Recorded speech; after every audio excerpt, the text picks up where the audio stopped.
Warren, if you were writing a follow-up to the very prescient Fortune magazine article from November 1999, in which you were talking about the lean and fat 17-year periods, what would you be writing?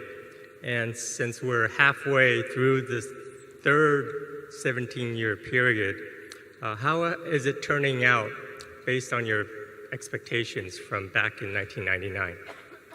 Yeah, the 17 years, of course, I had a little fun with because of the fact that there were two 17-year periods and there are also 17-year locusts. So I stretched it a little from a literary standpoint, but there's nothing magic about given spans of time.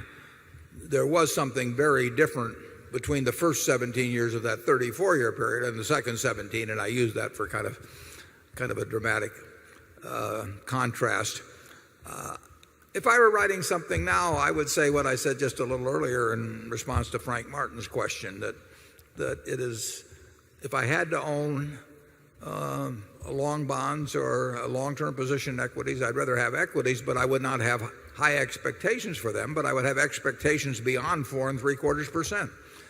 How much beyond, I'm not sure, but something enough beyond 4 3/4% that I would rather own equities than bonds. I felt in 1999 that people were extrapolating the experience of the previous 17 years and assuming there was something magic about owning equities, and expectations of the people were bound to be people were bound to be disappointed. They simply had an unrealistic view by extrapolation, and that was the main purpose of that article. But if I were writing something now, I would not have high expectations for equities, but I would have better expectations for equities than for bonds. Charlie?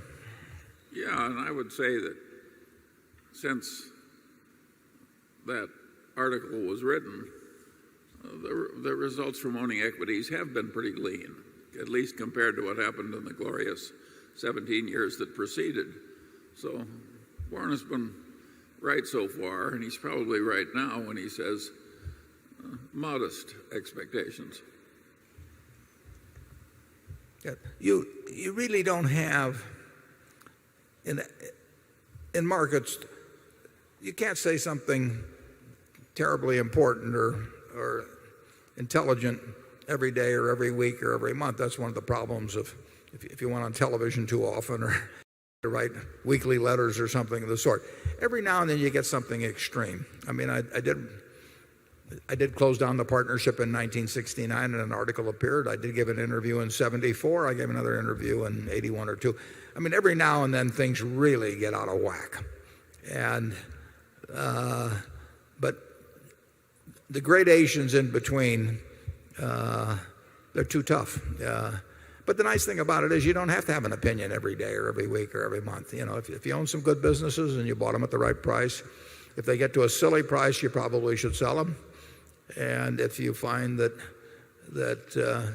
everything is extremely cheap, like in 74, you should put every available dime into equities. And that's what we've tried to do.